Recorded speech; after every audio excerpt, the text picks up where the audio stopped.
बड़े मैजेलानिक क्लाउड में tarantula nebula, चमकती गैसों वाला वो व्यापक इलाका जहां तारे जन्म लेते हैं, और ये है कैरिना नेबुला जो धरती से 6,500 प्रकाश वर्ष दूर है। हबल स्पेस टेलीस्कोप ब्रह्मांड की गहराइयों से सुंदर तस्वीरें लेता है और हम तक पहुंचाता है। हबल ने जब से काम शुरू किया है तभी से एस्ट्रोफिजिसिस्ट राल्फ यूर्गन डेटमार इसके साथ काम कर रहे हैं। इसके हाई रेजोल्यूशन के जरिए हम साबित कर पाए कि हमारा ब्रह्मांड बहुत तेज गति से विस्तार कर रहा है। ये एक पुरानी थ्योरी है जो लगभग 50 साल से धूल फांक रही थी, लेकिन एक बार ये बात साबित हो गई तो इसने ब्रह्मांड को लेकर हमारे नजरिए, उसके जन्म और विकास के बारे में हमारी समझ को बदल दिया। And liftoff of the Space Shuttle Discovery with the Hubble Space Telescope, our window on the universe. कई दशकों तक चली योजनाओं और तैयारियों के बाद अमेरिकी स्पेस शटल डिस्कवरी ने हबल को 24 अप्रैल 1990 को कक्षा में स्थापित किया। बस के आकार वाला हबल पृथ्वी से 550 किलोमीटर की ऊंचाई पर रहकर उसके चक्कर लगा रहा है। ऐसे में ये पृथ्वी के वातावरण और उसकी वजह से होने वाले विक्षोभों से बहुत दूर है। $1.5 अरब की लागत से तैयार इस टेलीस्कोप ने सबसे पहले सिर्फ धुंधली तस्वीरें भेजी। इसका प्राइमरी मिरर 1 मिलीमीटर के 2000वें हिस्से के बराबर अपनी जगह से हटा हुआ था और लॉन्च से पहले किसी ने इस पर ध्यान नहीं दिया था। इसलिए 1993 में अंतरिक्ष यात्रियों को फिर से हबल के पास जाना पड़ा। ये मिशन टेलीस्कोप की जटिल मरम्मत के लिए था, जिसे कई तरह के लेंसों के जरिए ठीक किया गया। लॉन्च के लगभग 3 साल बाद हबल सब कुछ स्पष्टता से देख पाया। हबल पर नए उपकरण लगाने के बाद ही बड़ी सफलता मिली। इसका बहुत फायदा हुआ कि हबल को मरम्मत करने या इसमें सुधार किए जाने की संभावना को ध्यान में रखकर डिजाइन किया गया था। इसका मतलब है कि हम इसमें नए नए उपकरण लगा सकते हैं। यही वजह है कि हम 30 साल बाद भी इसे इस्तेमाल कर रहे हैं। कुल मिलाकर हबल पर 5 मिशन भेजे गए हैं। इनमें आखिरी मिशन 2009 में गया था।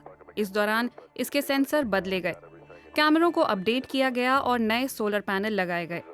इन्हीं कोशिशों का नतीजा है कि हबल आज भी काम कर रहा है और अंतरिक्ष की गहराइयों में झांक रहा है। हबल ने दूसरी आकाशगंगाओं में गैस और तारों की गतिशीलता को मापा और सुदूर तारों के इर्द गिर्द घूमते ग्रहों का पता लगाया। हबल के ही कारण आज हम ये जानते हैं कि हमारा ब्रह्मांड 13.7 अरब साल पहले अस्तित्व में आया।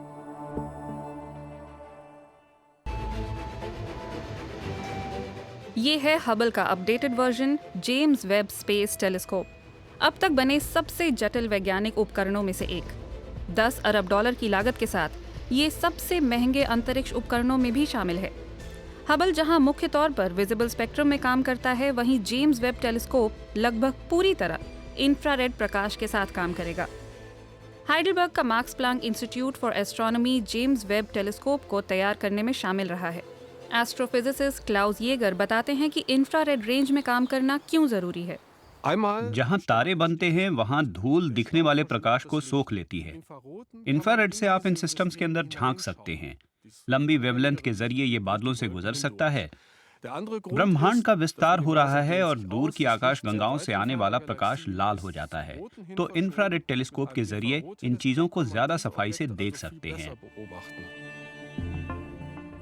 हबल की तरह जेम्स वेब भी एस्ट्रोनॉमी के कई राज खोलेगा, लेकिन इंफ्रारेड निगरानी के लिए एक विशेष डिजाइन चाहिए, क्योंकि इसके उपकरणों को बहुत ज्यादा ठंडा करने की जरूरत पड़ती है। इसके लिए टेनिस कोर्ट के आकार वाली शील्ड भी चाहिए जो सूरज के प्रकाश को रोक सके।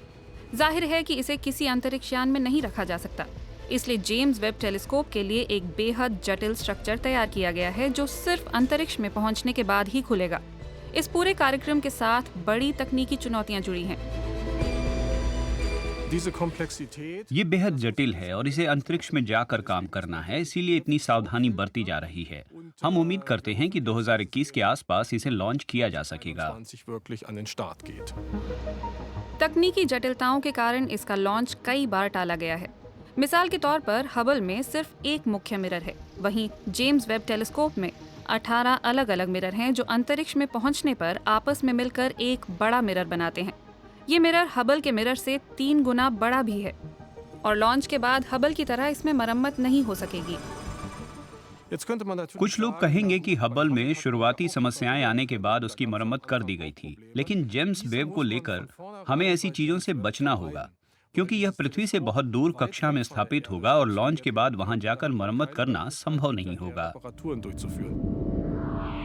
जेम्स वेब को पृथ्वी से 15 लाख किलोमीटर दूर ब्रह्मांड में स्थापित किया जाएगा। वहां इसे सूरज के रेडिएशन से बचाना पृथ्वी के वातावरण के मुकाबले ज्यादा आसान होगा। इसके अलावा ये इंफ्रारेड एस्ट्रोनॉमी के लिए भी बेहतर लोकेशन होगी, लेकिन ये सब 2021 से ही मुमकिन हो सकेगा। तब तक हबल ही खगोल विज्ञान के लिए सबसे अहम उपकरण है। 30 साल सचमुच एक रिकॉर्ड समय है जिसकी उम्मीद शुरू में हमें नहीं थी।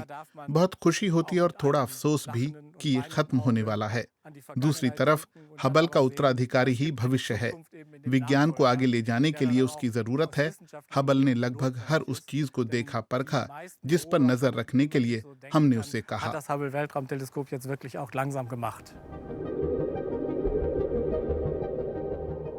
शायद हबल के पिटारे में हमारे लिए कुछ और आश्चर्य हो। सब कुछ ठीक रहा तो हबल अभी कुछ और साल काम कर सकेगा। तब तक ये टेलीस्कोप अंतरिक्ष पर अपनी पैनी नजर बनाए रखेगा। ये हमें उन आकाशगंगाओं की झलक दिखाता रहेगा जिन्हें सिर्फ 30 साल पहले तक किसी ने भी नहीं देखा था।